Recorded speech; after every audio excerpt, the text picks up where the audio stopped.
everybody. Oh.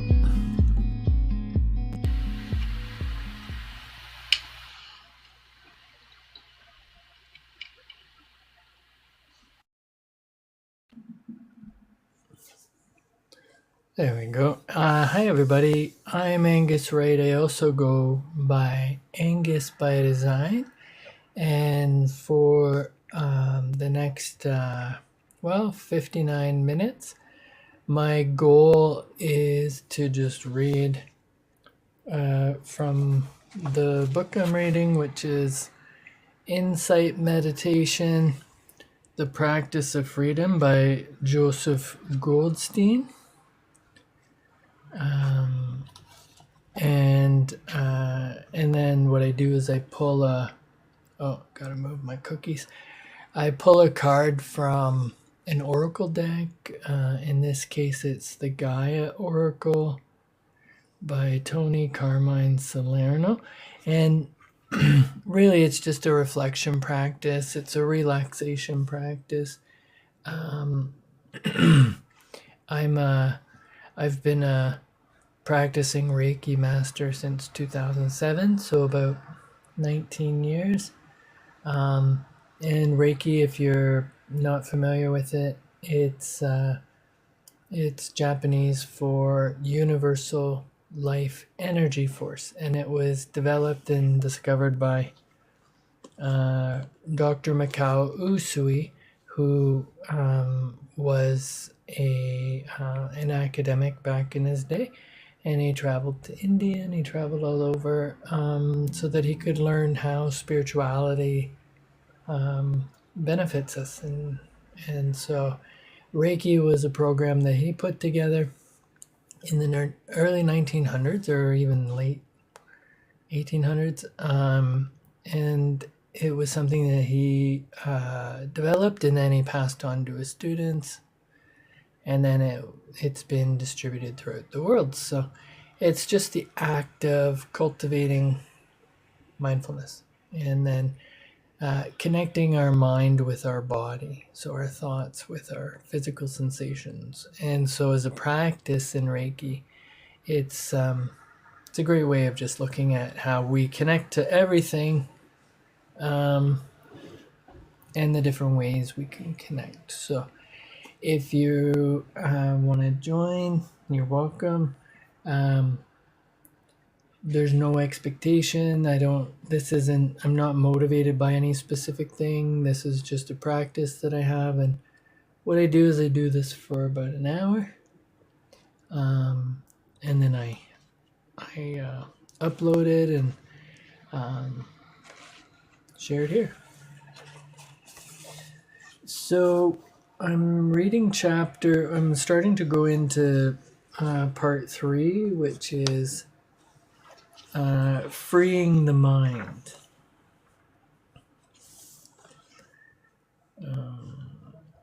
So insight meditation, just as a general overview, is it's just the act of thinking. It's the act of thinking on purpose. So just tuning into what our thoughts are and then cultivating what that looks like. So hindrances, a dirty cloth. Most of us, quite possibly all of us, have at times felt overpowered by one or more of the unwholesome forces in our mind. Relating successfully with these hindrances and feeling empowered by that success is a major part of our practice. Here are a couple of suggestions for treating harmful mental factors in a balanced way.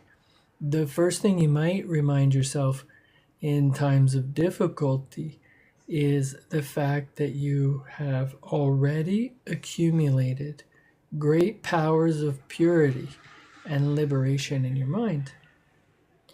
That truth may be hard to remember or to believe in the midst of some mental storm of fear, anger, intense craving, or whatever. But it is true. Otherwise, you would not be here as a human being. This precious human birth is the certain result of our own past wholesome actions. And the fact that we have been drawn to practice the path of awakening indicates even stronger forces of purity within us. His Holiness Dilgo Khenti Rinpoche, one of the great Tibetan masters of this century, wrote, "Ask yourself how many of the billions of inhabitants of this planet have any idea how rare it is to have been born as a human being? How many of those who understand the rarity of human birth ever think of using that chance to practice the Dharma? How many of those who are smart, who start, continue?" And reflecting this way on our own interest in the Dharma generates feelings of joy and confidence. Another thing to remember as you deepen the systemic exploration of your mind and practice is the fact that though the unwholesome qualities of consciousness appear to be getting stronger, in fact, they are not. You are only becoming more aware of them. As practice deepens, we feel overwhelmed, or we can feel overwhelmed by the multitude of different mental hindrances that arise. We see restlessness, laziness, anger, doubt, greed, conceit, envy, and all the rest. And it sometimes seems that our mind contains nothing but these afflictive emotions. So a traditional Buddhist analogy describes this phenomenon. If you have a cloth full of grime and dirt, no particular spot on it stands out. But if the cloth becomes cleaner, each stain becomes more obvious. In the same way, our mind becomes clearer and more lucid in meditation practice. The hindrances show themselves more noticeably. So keep a balanced perspective as you work with thoughts and emotions in your mind and heart. It is important to see the hindrances as they arise and to understand that the clarity to see them comes precisely from the growing purity of your consciousness. So this is, I'm just reading from this book, Insight Meditation, The Practice of Freedom by Joseph Goldstein. If you, if any of it resonates with you or you're interested in learning more, Joseph Goldstein actually still produces podcasts and free material and all sorts of stuff. And there's a ton of books and stuff available by him. So relating to thoughts, meditation is not thinking about things. The thinking, or discursive level of mind pervades our lives, consciously or unconsciously. We all spend much or most of our lives there. But meditation is a different process that does not involve discursive thought or reflection, because meditation is not thought through the continuous process of silent observation. New kinds of understanding emerge. So for the purpose of meditation, nothing is particularly worth thinking about. Not our childhood, not our relationships, not the great novel we always wanted to write. This does not mean that such thoughts will not come. In fact, they may come with tremendous frequency. We do not need to fight with them or struggle against them or judge them. Rather, we can simply choose not to follow the thoughts once we are aware that they have arisen. The quicker we notice that we are thinking, the quicker we see thoughts empty nature. Our thoughts are often seductive, and meditation may pass quickly when we sit and daydream. Before we know it, the hour has passed. It may have been quite an enjoyable sitting, but it was not meditation. We need to be aware of this sidetrack in practice and remember that the kind of wisdom we want to develop comes intuitively and spontaneously from silent awareness. Although meditation is not thinking, nevertheless, it can be clear awareness of thinking. Thought can be a very useful object of meditation.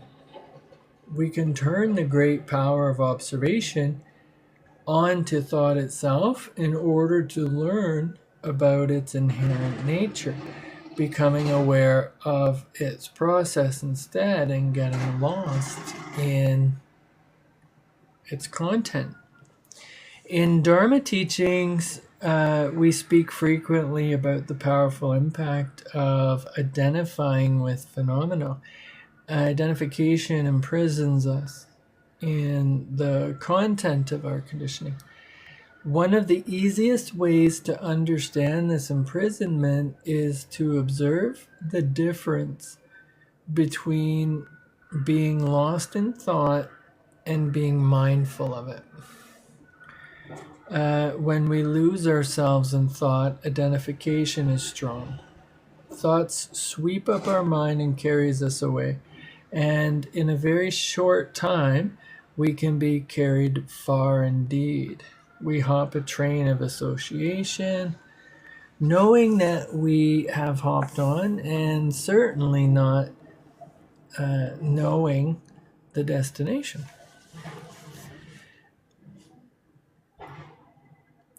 Somewhere down the line, we may wake up and realize that we have been thinking that we have been taken for a ride, and then we step down from the train. And when we step down from the train, it may be in a very different mental environment from where we jumped aboard. When we do not know what we are thinking, our thoughts carry us in so many different worlds. What are thoughts?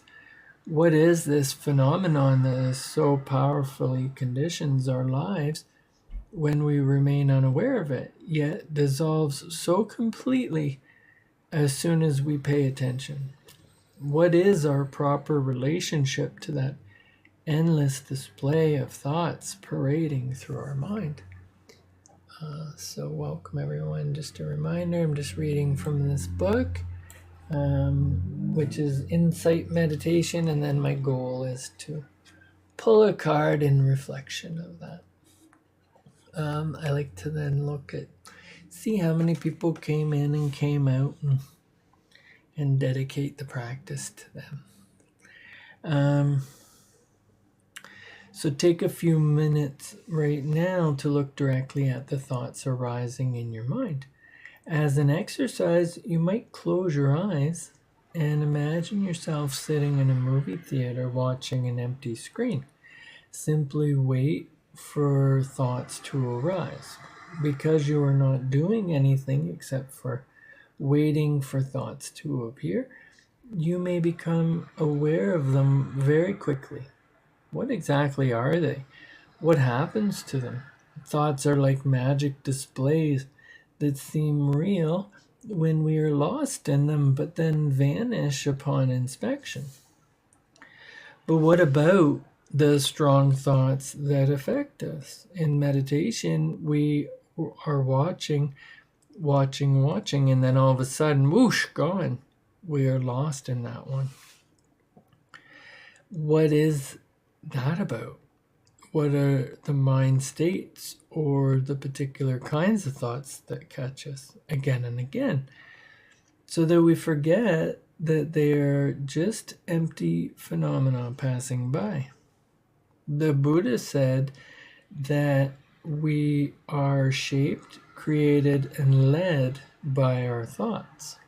If he was right, then it is important for us to watch over our thought process closely to see where we get hooked, where we are seduced through identification into creating something that brings us unhappiness. It is amazing to observe how much power we give unknowingly to uninvited thoughts. To this, say that, remember, plan, obsess, judge. So do this, say that, remember, plan, obsess, judge. They can drive us quite crazy, and they often do. The kinds of thoughts we have and the impact they have on our destiny depend on our understanding of things.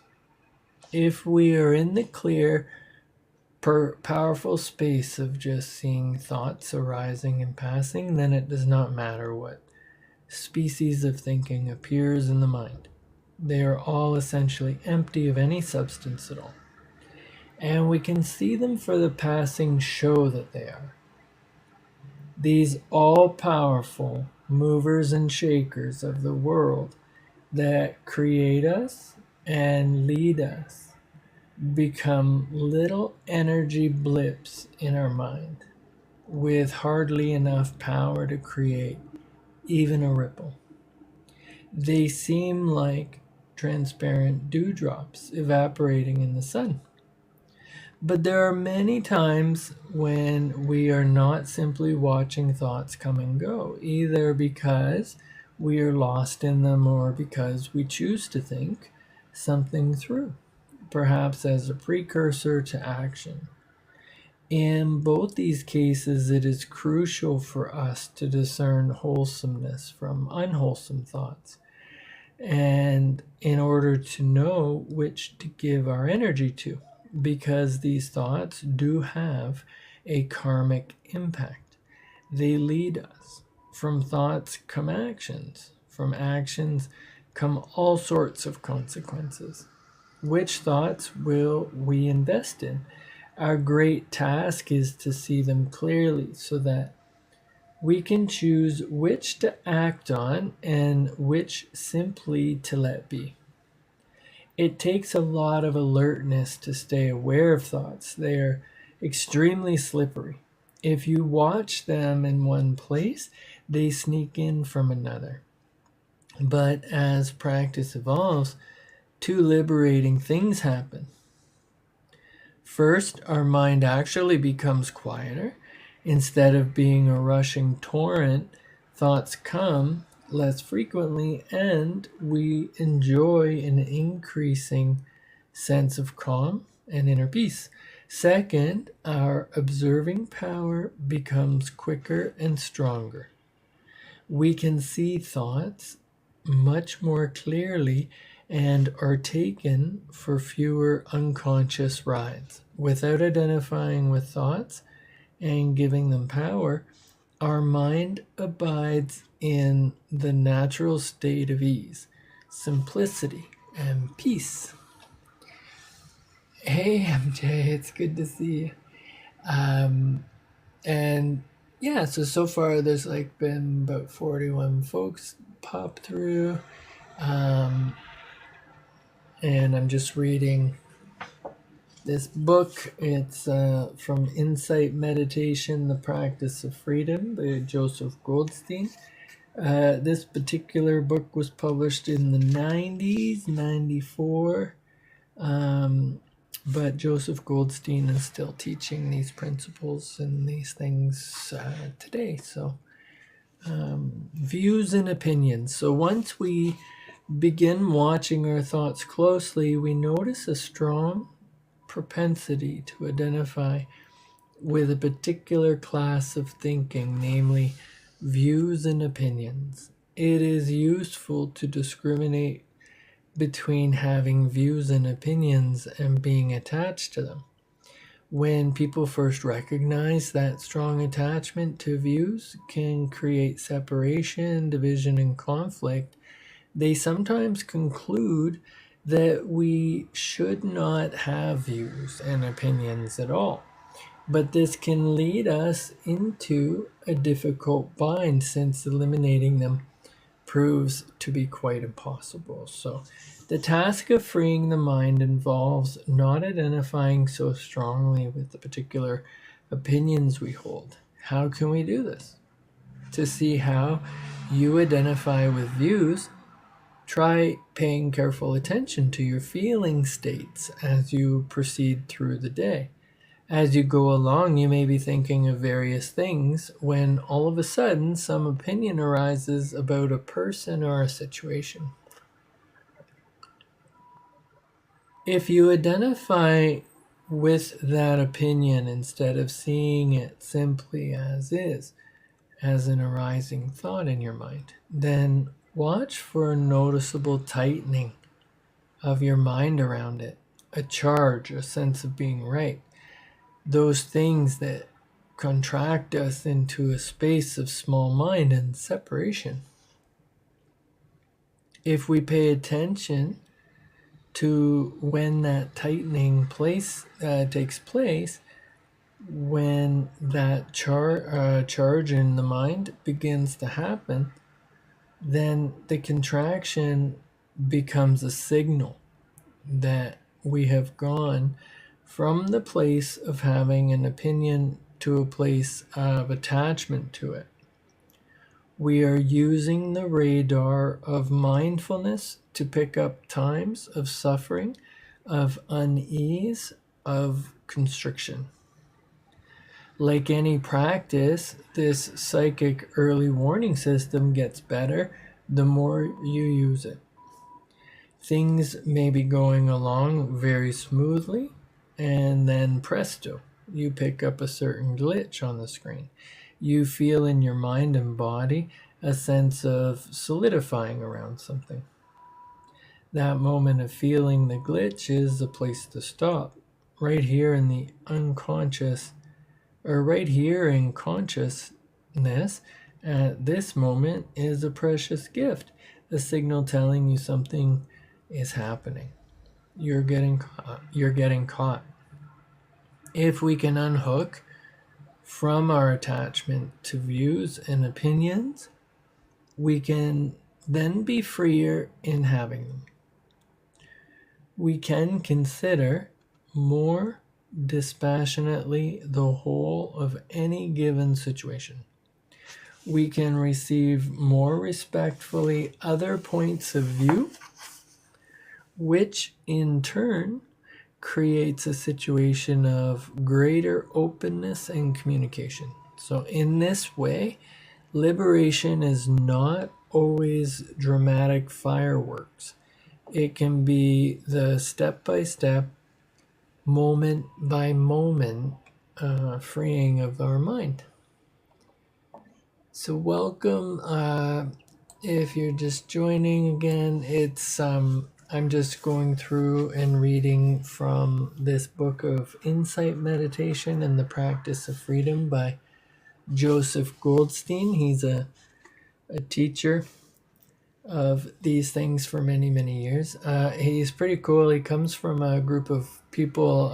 If you ever visit ramdas.org, you'll see like different podcasts and lectures and teachings and stuff like that. And he's part of that group of folks that sort of went over to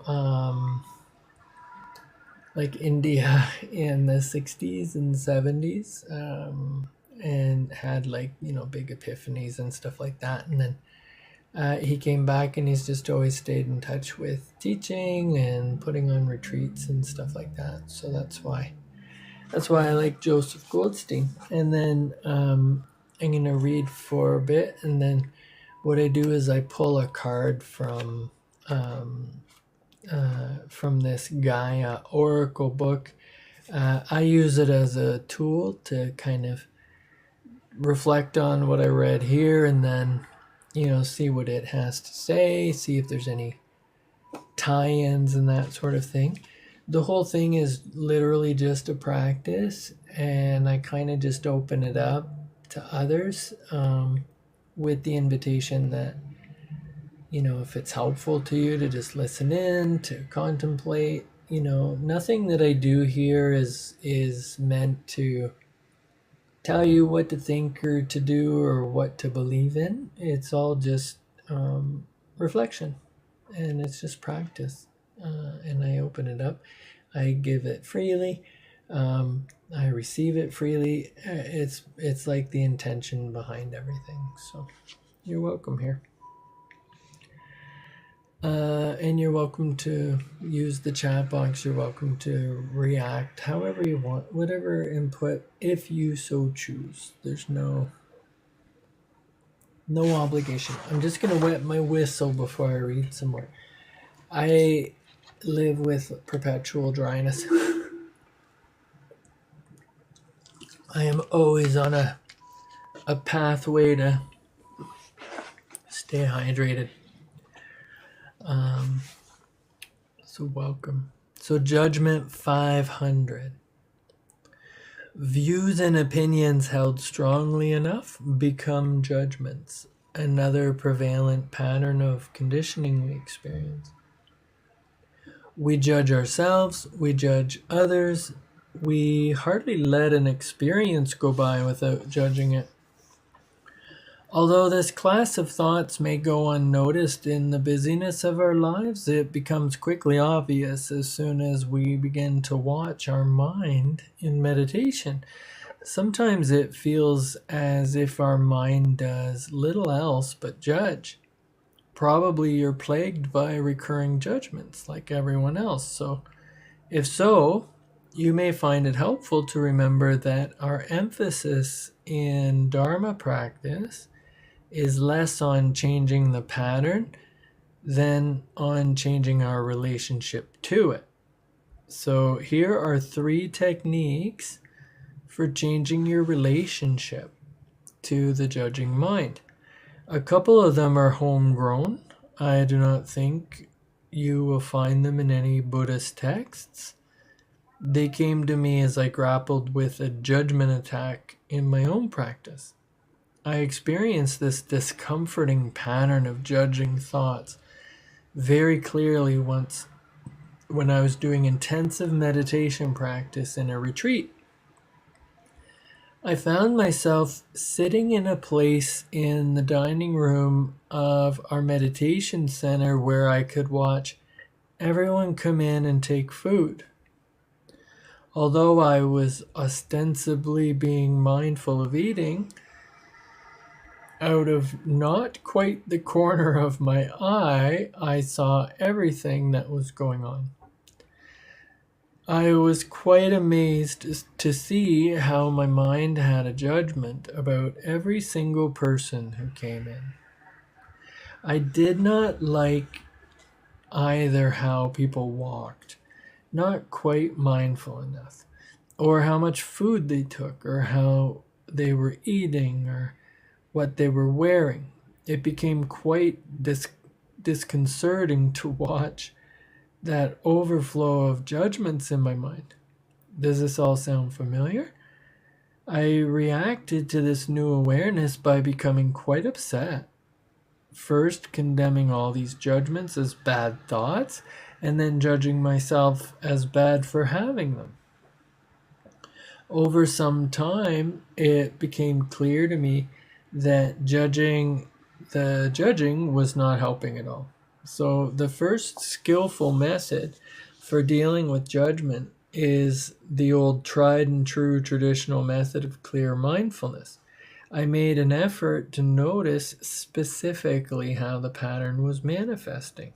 Noting the cascade of judging thoughts with clear awareness.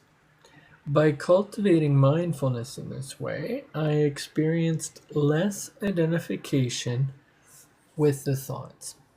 But extraordinary circumstances sometimes call for extraordinary measures. So I also evolved 2 others, less orthodox ways of working with the judgments.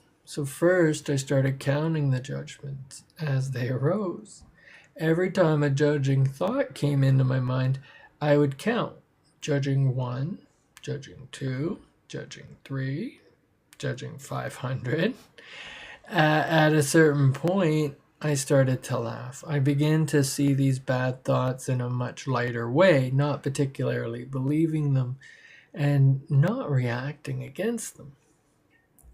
A judgment arises, we can see it, we smile, and we let it go.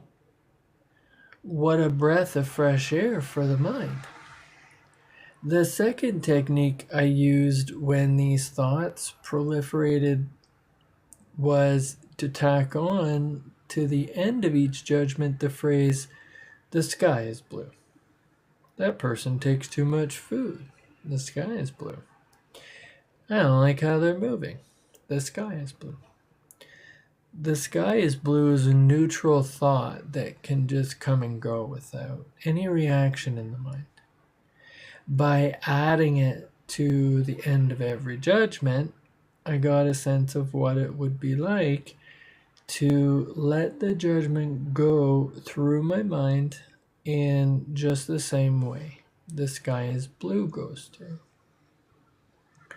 So instead of fighting or struggling with judgments or other very repetitive thought patterns, instead of trying to take them or to make them stop coming, we can learn how not to react, how not to be bothered by them, and even how to smile.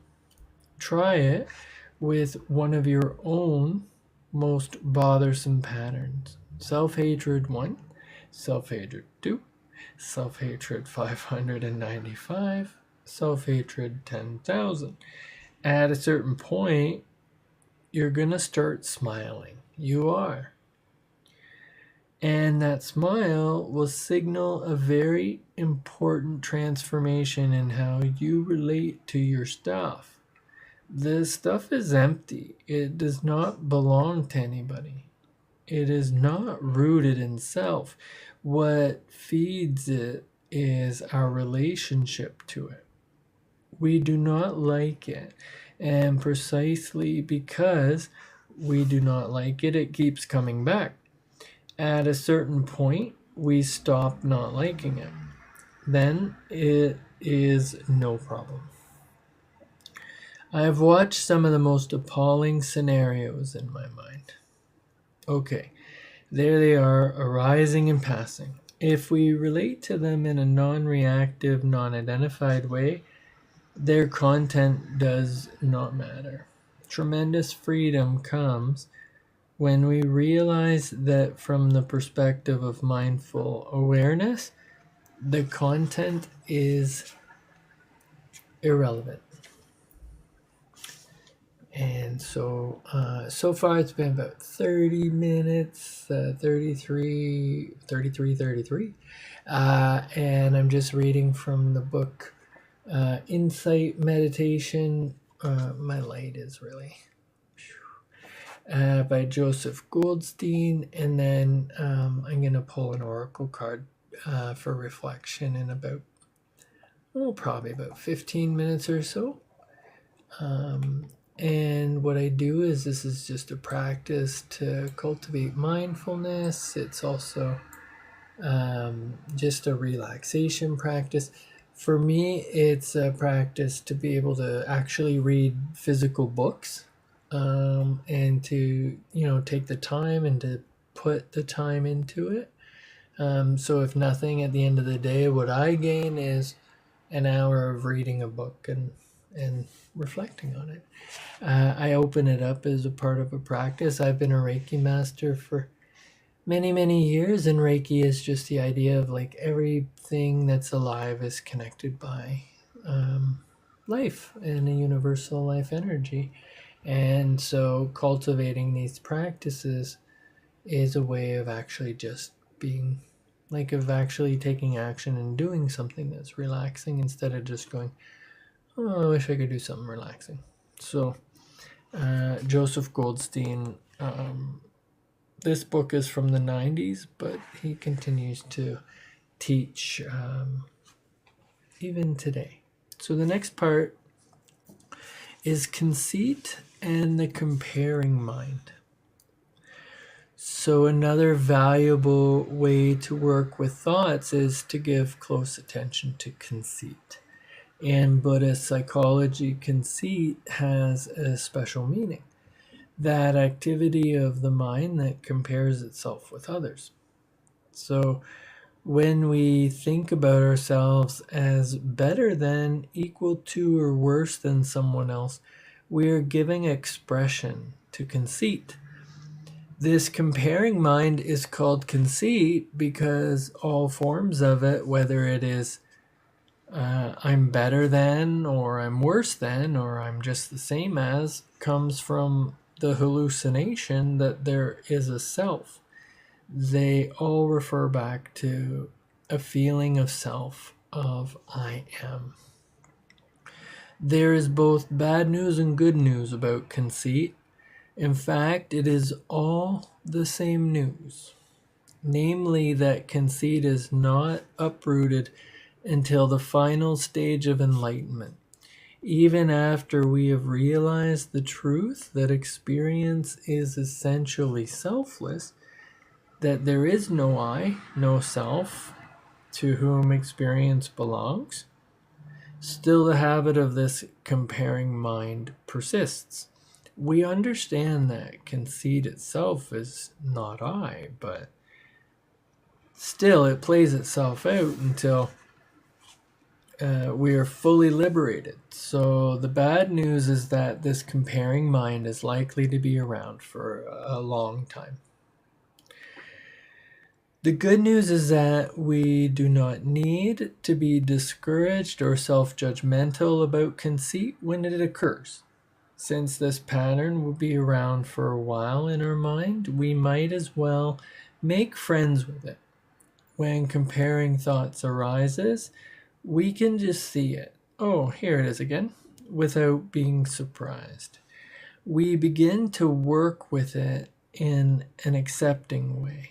The antidote to conceit is to drop back into mindfulness and to focus on the momentariness of phenomena. When our mind is caught in comparison, it is caught in a perception of self and somebody else. We enmesh ourselves in that hallucinatory conceptual framework of self and others. We make such comparisons when we do not see how everything, including the very thought of self and other, is ceaselessly arising and passing away. The contents of these thoughts trap us because we fail to see the impermanence of the thought themselves. Comparing mind disappears when we succeed in seeing it. I recall one bout I had with this comparing mind during the first retreat. I did it with my teacher from Burma, U Pandita Sayadaw. It was his first visit to the United States, and he ran a very demanding and rigorous retreat. We were all a little nervous, not knowing how much this monk from Asia not knowing much about this monk from Asia and wanting to apply ourselves as much as possible. So we were working quite hard in a demanding situation. After some weeks, I saw a few people writing in little notebooks, and each successive day, someone else would begin using one. So the practice was very unusual for a Vipassana retreat because people are asked not to read or write during intensive practice. And because the retreat was silent, I could not ask why they were doing it. So my mind started thinking, you Pandita must be asking people to do something. I wonder when he's going to ask me. Soon I began noticing that the people using the notebooks were the ones I considered the really good meditators. Day after day, I went for my interview with U Pandita, and he did not say anything to me about the notebooks or about doing any unusual meditation assignment. I started feeling worse and worse about myself and my practice. It must be that I was not one of the good ones. After a while, everybody else started writing in notebooks. Even the people who I thought were not such good meditators. So then I had the thought, well, I must be doing so well in my practice that I don't need a notebook. Back and forth, my mind went between these two views. Good yogi, bad yogi. What kind of yogi? Slowly driving me a little crazy. At the end of the retreat, I found out that U Pandita never asked anybody to keep a notebook. People were just doing it as a way of remembering and being able to report their experience accurately. So it is very helpful to begin to recognize this comparing mind, this conceit of I'm better than or I'm worse than someone else. When we do not see it clearly, it becomes the source of much suffering. It makes us feel separated and apart from others. We reinforce the contraction of self. And when we stay mindful of all these comparing thoughts and feelings, then we can be with them in a friendly way, without getting caught, without identifying with them. The conceit then simply becomes another empty, ephemeral thoughts, which we neither condemn nor believe as they pass through like leaves blowing in the wind. The mind stays free. And then let's see. So it's 42 minutes. Let's take a look here. I'm going to try. So the next is liberating emotions. So it's a couple pages. I'm going to hammer that out and then we'll have time to pull a card for reflection. So liberating emotions. So developing a liberated relationship to all or to thought and all its permutations such as opinions, judgments, and comparing is a vital and challenging aspect of our practice. Another great challenge, perhaps greater, is learning to dance skillfully with our emotional life. Of all the many areas of our experience, both in meditation practice and in the rest of our lives, emotions are often the most difficult to understand and to be with in a free way. Two factors contribute to this difficulty. First, emotions as appearances in the mind are amorphous. They have no clear boundaries, no definite sense of beginnings and endings. They are not as tangible as sensations, nor as clearly defined as thoughts. Even when we feel them strongly, we may not be able to distinguish amongst them very clearly. The second obstruction to our understanding of emotions is the fact that we are deeply conditioned to identify with them. When you're in the midst of some powerful feeling, such as love or anger, excitement or sadness, notice that strong sense of self, of I, usually comes with it. We can learn relatively easily to see the passing impersonal nature of bodily sensations and even thoughts, which come and go so quickly. But how much harder is it to see the impersonal or non-personal nature of emotions? Indeed, to many people, the notion of non-personal emotions may seem an oxymoron, a contradiction in terms. Emotions are often seen to be the most personal aspect of our experience. Is there another way of understanding the rich, complex, and varied terrain of our emotional world? There are 3 steps in working with emotions that might lead us to a new experience of them. So the first step is taking care to recognize precisely each emotion as it arises and to learn to distinguish among subtle differences. So at one time in my practice, I went through a period of feeling strong sadness. It seemed to go on for days. I observed the emotion mindfully, noting sadness, but something about the experience felt quite stuck. After some time, I began to look at this feeling more carefully, to observe it more closely. I discovered that it was not sadness at all. It was the feeling of unhappiness. These 2 emotions seem close in nature, but actually they're quite different when you observe them precisely. As soon as I was able to recognize what was actually happening, the wave of feeling began to pass through. Until we see each emotion for what it is, we cannot come to full acceptance of it. And so we stay slightly out of alignment with what is happening and perhaps end up feeling stuck. There are other times when emotions are so unpleasant, so uncomfortable, that we do not allow ourselves to acknowledge them at all. Instead, we seek ways, consciously or unconsciously, to avoid feeling them.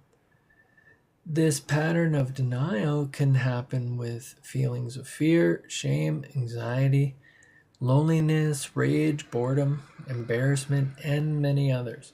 We find ourselves trying in every way imaginable to change the situation rather than simply to be with the feeling.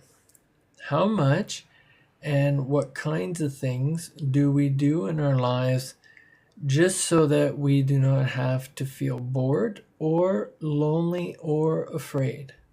Not opening to the range of emotions, not understanding that they will arise or pass by themselves, compels us to actions that may not actually bring us happiness, but may rather keep us continually on the run. Many destructive addictions might be prevented by practicing the willingness simply to feel the unpleasantness of painful emotions. Recognizing and acknowledging emotions as they arise, particularly the difficult ones, allows us to open to them so that we can experience what the old Taoists call the 10,000 joys and the 10,000 sorrows.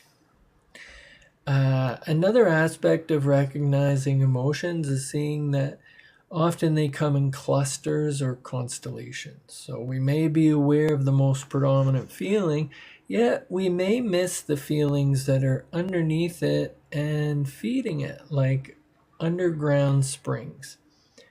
For example, we may feel strong anger and be quite mindful of it, but may not catch a certain self-righteousness that goes along with it.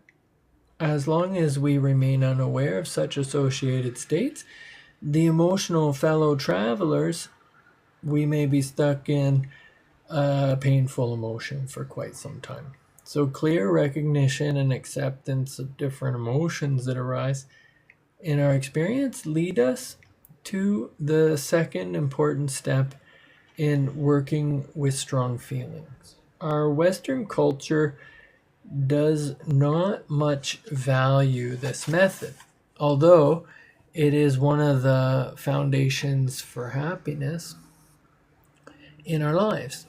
I am referring to the ability to discriminate wisely between wholesome and unwholesome emotions or states of mind. The measure for making this distinction is simple. Does this mind state or emotion create suffering for ourselves or others, or does it create happiness and peace? Some states of mind are obviously either skillful or unskillful. Skillful, in the Buddhist sense, refers to that which leads to happiness, to freedom, and unskillful to that which leads to suffering. So, few would disagree that greed or hatred or ignorance are undesirable states, or that generosity, love, compassion, and understanding are worthy ones. Sometimes, though, the distinctions are subtle, difficult to make, especially when unwholesome emotions or states of mind masquerade as wholesome ones. We might mistake sorrow or grief or even outrage for a feeling of compassion. Or we might confuse the feeling of indifference with that of equanimity. They look alike, but they are really quite different, with different consequences. So often in our society, we hear and read what we need to honor our emotions, which is certainly true in the sense of recognizing, accepting, and opening to them. But that by itself is not enough. We also need to take the next step to investigate whether a particular state is skillful or not. Is it bringing happiness and freedom, or is it bringing more suffering? So, do we want to cultivate it or let it go? We always have this choice, although we often fail to exercise it. So, this quality of wise discrimination can empower us tremendously. We can rarely control what emotions come into our mind and heart, but once they're here, or once they're there, we can acquire the freedom to relate to them in different ways. If we are unaware either of what the emotion is that's present or whether it's wholesome or unwholesome, then we simply act out all our old patterns and conditioning. This may keep us entangled and suffering even as we are wanting happiness. When we are aware of both of those aspects, we create the possibility for wise choice and inner freedom. The third step in working with emotions is both the most difficult and the most liberating. That step is learning, even as we open to the whole range of feelings, not to identify with them. Identifying with the emotion, that sense of its being, self, being I, is extra. Notice the feelings of contraction when you identify strongly with the various mind states we all experience. I'm angry, I'm sad, I'm happy, I'm anxious.